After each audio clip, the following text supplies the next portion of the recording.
Hey, what's up, guys? It's Confessions of a Doctorholic with Hafsa Suleiman, and I've got the person that saved a life in Malta back on air. Nora, how are you?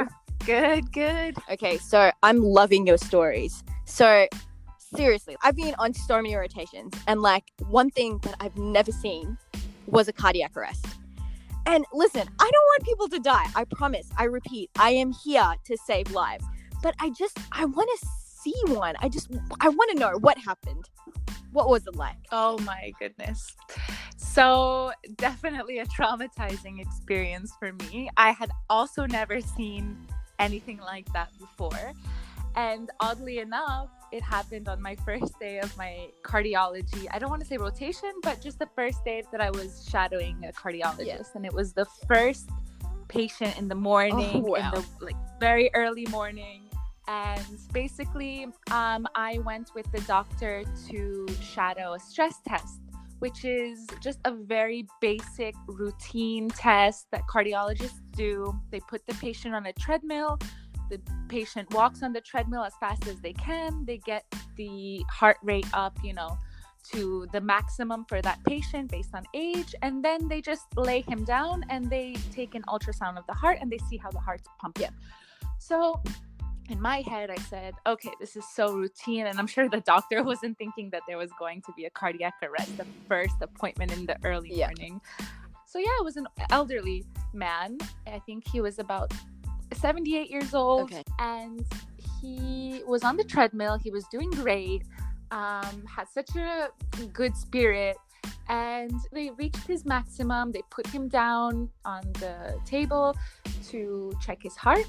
And the doctor just dimmed the lights, obviously, so that he could show me the ultrasound. Yeah. And so we were doing the echocardiogram, and I was so fascinated, at the picture of the heart. I was so concentrated in learning about the structure of the heart. And it's in real time. It's in real time. You see the heart pumping. It's beautiful. Yeah.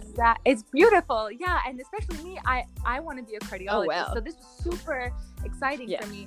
So the doctor and I were really, focused on the ultrasound, and he was showing me how it's contracting and what was wrong there. And then all of a sudden, my friend who was with me, because 2 students go to shadow a doctor, she told me, she's Greek. So she told me very nicely, and she whispered, she told me, Nora, step back.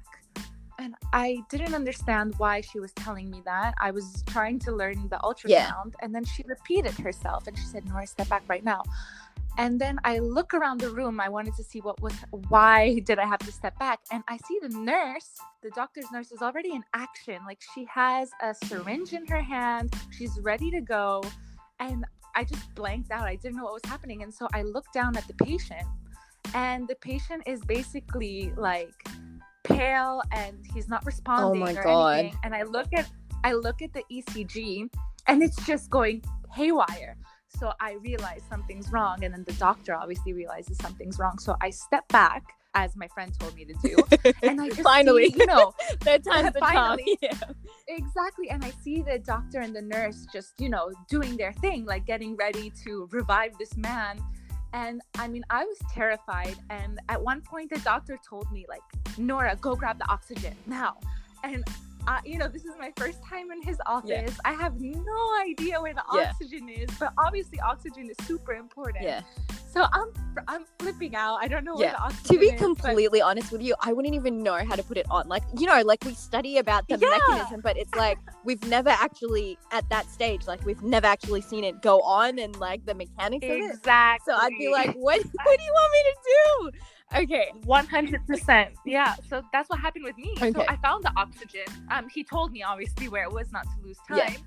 And it was super easy. It was just a face mask, really. And I just put it on the gentleman, on the patient. And then he told my friend, go grab the IV line. So she grabbed the IV line, and she was responsible for just holding the bag up. Okay.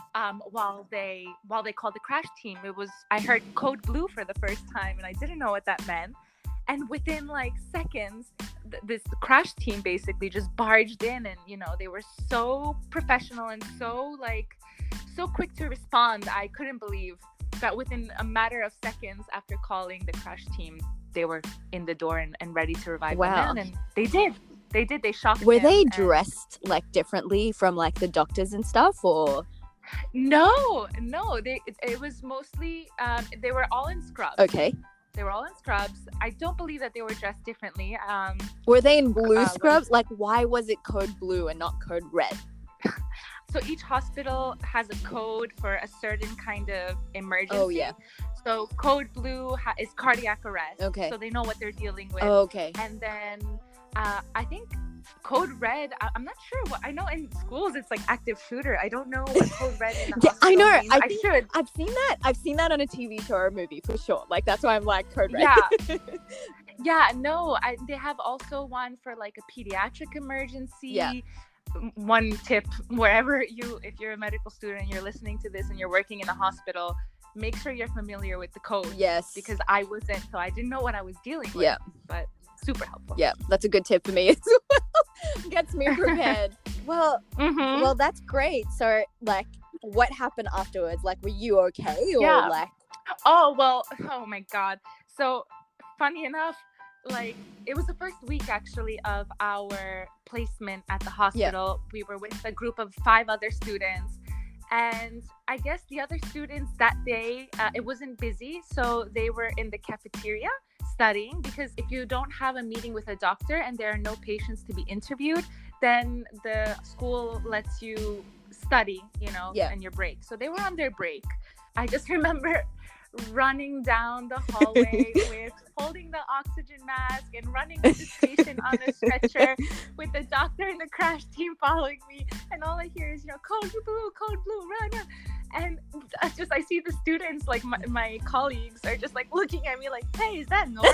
I'm like, yeah. And I'm just running like a maniac, like code blue. And no, so we took him to the catheter lab. Okay. Immediately. And they were able to see that actually one of his coronary arteries was occluded. Yeah. Yeah, it was really cool, because then, not for the patient obviously, but just to be Yeah. behind the screen and to look at the CT angiogram and just see what was the reason behind his cardiac arrest. And in the end, it all made sense. The signs were there. I mean, when the doctor was showing me the heart pumping, he was telling me this side is not contracting as well as it should, blah blah blah. Yeah. And so then it was nice to put all the pieces together. And the doctor even told me afterwards, like, in his many years of training, like, he's never had an experience like this. Stress tests usually are super safe, and nobody has, Yeah. at least in his experience, nobody has had a cardiac Yeah. arrest. I mean, it's a Yeah. routine I thing. mean, I guess on the bright side, it happened to him at the hospital. So, like, Yes.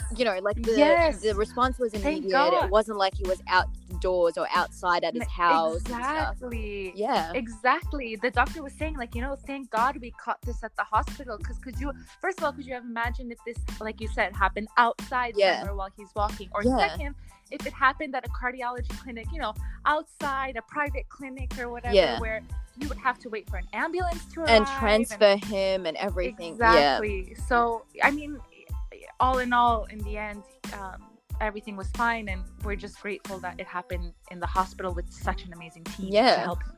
And that's amazing. You got your first ever cardiac arrest case to deal with. Yes. Yeah, if anything ever were to happen to me, I'd make sure I'd be like, get Nora on the scene. She knows what to do.